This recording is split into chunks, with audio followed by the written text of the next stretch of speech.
though, is this is a very large letter. This is not the size of letters that we normally use. When you're doing a newspaper, you're going to be using letters that are about that size. Now, of course, if you're going to do letters this size, it's very finicky, it's very small work. So what you're doing is you're taking these letters, putting them onto a galley, which is this metal piece here, and that in itself can take quite a long time. For example, this one column of newspaper takes about 10 hours to do. So this is a weekly newspaper in most cases.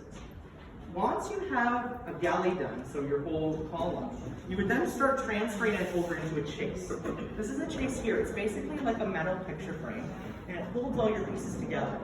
The reason we want it like that is so that we can move it over to the printing press. But that means it has to act as one piece. So what we do is we put these pieces called furniture and coins, which are these little things with teeth, and that holds it all together with tension so that we can move it over to the press. Now, for a printer in the 1860s, most printing presses, especially in a rural community, would be like this one. This is our Washington printing press. On here today, I don't have a newspaper, because of course that takes a little too long. So I have a poster on here instead, but we do have a chase in here. I of course need two things. I need my ink, and I need my paper. My ink, I can actually make in-house using lamp black, which is soot from oil lamps. I mix that with linseed oil and turpentine, and that would make a good ink. But by the 1860s, I can also buy it from the store, which would be a lot cheaper. And a lot less time for me. I then will take my paper, which is the second thing I need. Of course, paper today is made out of wood pulp. In the 1860s, that was still a new invention. So most paper was actually still made out of rag paper, which is basically old clothing. It's cotton, linen, rags that have been made into paper. It's more expensive to produce, which means that you don't want to waste a lot of paper, which is why a lot of newspapers are very small letters and very, basically using that whole piece. So we'll place that on top. Hold the tipping down. Roll that underneath the bed of the press. Give it a good tug. Roll it out. And there it is.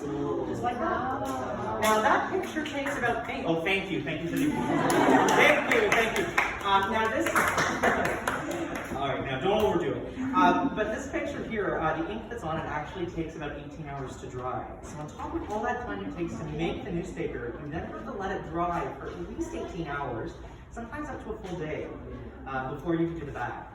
So that's another reason why newspapers generally go weeklies. With that being said, you could do daily newspapers, but if you were to do a daily newspaper, it would be a lot different. It would be a large company, probably like something like the Globe and Mail. So in the 1860s, it was called the Globe. And they would have had multiple typesetters working together to create your newspaper. And then on top of that, they wouldn't be using a press like this one. They would be using a press like the one in the back, which is our hoe press, our cylinder press. That one there self-inks, so all you have to do is just put the paper in and it will do all of it for you. But you need at least 2 people to use it, or a steam engine. It's very, very expensive, but if you have it working, you can do about 600 newspapers in an hour. So it's very, very good that way. We also have a couple of other printers in here. We have our Gordon press. The Gordon press, of course, is for much smaller projects, so things like business cards or for ladies to have maybe a calling card. This again also self-inks, but you're using your foot this time instead. So it's for very small pieces. We have our proof press. So after every column, you have to check your work. So you would ink this, roll this piece over top of your column, of course with paper on it. I should mention that first. And then you get a very basic print, and this allows you to check all your work to make sure that there's no mistakes. Who wants to take a guess what you would do if you found a mistake? Yeah. Redo the whole thing. Well, you'd have to redo at least part of it, that's true. And what tool might you use? That would be wonderful if we could. Instead, I'm going to use my tweezers, because that is going to be your best friend. You're going to be taking the individual letter out, tweezing it out, making sure that you're not going to allow any of the other ones to fall, and put a new one in. So it's a very finicky, time-consuming work to make sure that all of your stuff is working properly.